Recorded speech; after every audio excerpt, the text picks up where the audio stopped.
दिनै जोंनि 9 नं बनरगाव बिटिसि बियाबनि सिङाव थानाय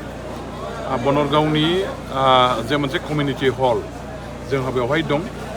बेयाव बनरगाव ब्लक बिपिएफनि बानजायनायाव जोंनि बनरगाव प्राइमारि कमिटि सिंनि दरब्रै दरबा गामिनिफ्राय फ्राय 650निबो बारा माने इउपिपिएल हान्जानि मानसिफ्रा बिपिएफ दोलोआव जइन जाफैदों आरो बेवहाय गासैबो हारि माहारिनि माने रायजो राजाफोर दं। बर'फोरजों लोगोसे जोंहा सुत्रधरफोर बिथांमोनबो दं आरो लोगोसे दुरामारि हेकाइपारा जावलियापारा गामिफोरनि गासैबो जोंनि मुसलमान बिदा फंबायफोर जायफोरनाखि इउपिपिएल दलाव दंमोन बिथांमोनहा दिनैहाय बेयाव गासैबो दोलो बोलो फैनानै बिपिएफ हान्जायाव जइन जाफैदों। 650 जन मोनसे प्राइमारिनिफ्राय बिपिएफ हान्जायाव इउपिपिएल दलखौ गारना फैनानै जइन जाफैनाया राजनितिनि मोनसे बिराद गिदिर माने खहा जानाय बिरोधी दलनि थाखाय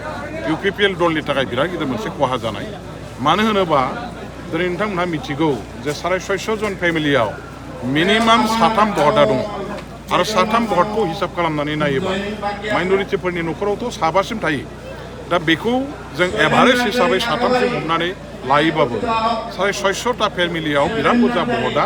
दिनै इउपिपिएलनिफ्राय गुगाबाय आरो बिथांमोनहा थांनाय नैबे माने मा होनो थांनाय बै बिटिसि इलेक्सन जे जादोंमोन सेप्तेम्बर दानाव बिसिमहालागै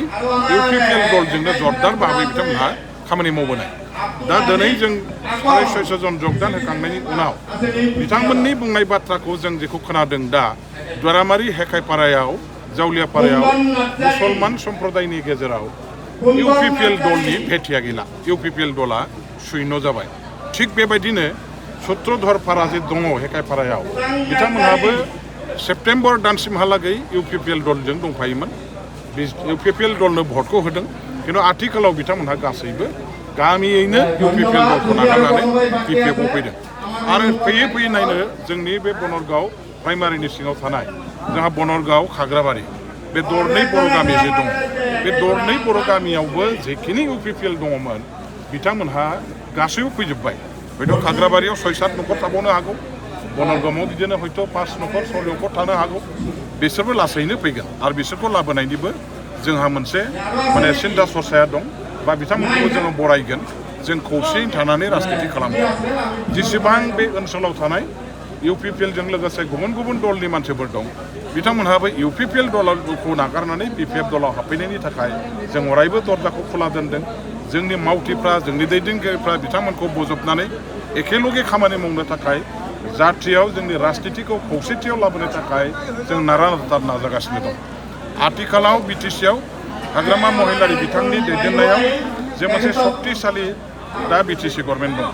आरो बे बिटिसि गभर्नमेन्टआनो जोंनि बिटिसि ओनसोलनि मोनफ्रोमबो जाति जनगोष्ठीनि जौगाखांनायजों लोगोसे बिथांमोननि जे अभाब अभियोग दाबि दावा अधिकारफोरखौ सुफुंनायनि थाखाय माखासे पदक्षेप लानानै खामानि मावगासिनो दं आरो बे सरकारनिफ्रायनो जोंनि जनसाधारणा गासैबो सुवा सुबिदाखौ गासैबो अधिकार मर्यादा प्राप्यखौ बिथांमोनहा मोननो हागोन। बे बाथ्राखौ दिनै स्पष्ट मोनफ्रोमबो हारि माहारिनि रायजो राजाफ्रा बुजिनो हाबाय आरो बिनि थाखायनो दिनै बर'आनो होन मुस्लिमानो होन राजबंशीयानो होन बेंगलियानो होन राभा आदिबासि नेपालि जेसेबां जाति जनगोष्ठीनि मानसिफोर दं बिटिसिआवहाय जायफ्रा माने सोरबा इउपिपिएल खालामदों जायफ्रा माने दिनैहाय बिजेपि खालामदों बा कंग्रेस खालामदों बिथांमोनहा बैफोर दलाव थानानै जेबो लाब गैया। बैफोर दलफ्राव बिरोधी दलफ्राव थानानै जेबो मुलाम्फा जानाय नङा। नैबे बाथ्राखौ मोजाङै सिन्था खालामनो हानानै बुजिनानै बिपिएफ दलाव बयबो दलिन बले सामिल जानायखौ जों सानफ्रामबो नुगासिनो दं आरो जेबायदि जाबाय थादों दा सारा जोंनि दतमा 2 नम्बर समस्ति एमएलए समस्ति जे दङ बेवहाय इउपिपिएल हान्जाया शून्य जानो थांगासिनो दं। दरफा दरफा गामियाव साफा सानैबो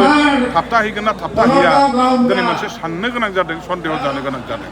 आरो बे मोनसे जोंनि बिपिएफ दलनि बेसेबांबा गिदिर मोनसे देरहासारनाय बिसायख'थिनि सिगांनो जों देरहासारनायखौ दिनैहाय रोखा रोखा नुनो मोनदों आरो बिसायख'थिनि सिगांनो दिनै इउपिपिएल बा गुबुन गुबुन हान्जाफोरखौ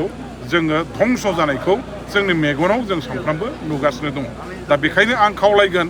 जे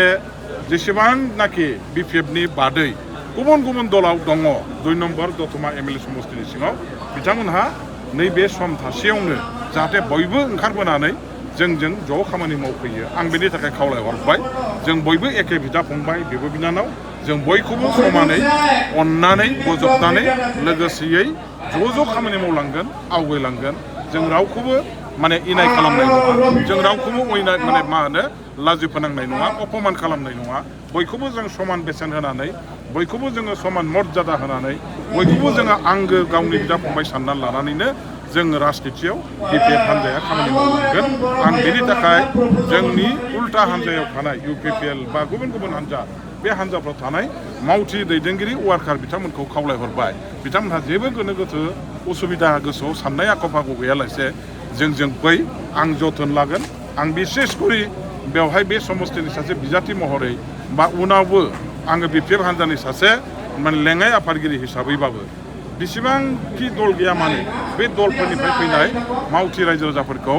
गुवार गेबें गोथार गोसोजों आङो गोरबो बिखाजों बजबनानै बिथांमोनखौ अनसायगोन जोथोन लागोन आरो खामानि मावनो थाखाय खाबु होगोन सुजुग सुबिदाखौ होलांगोन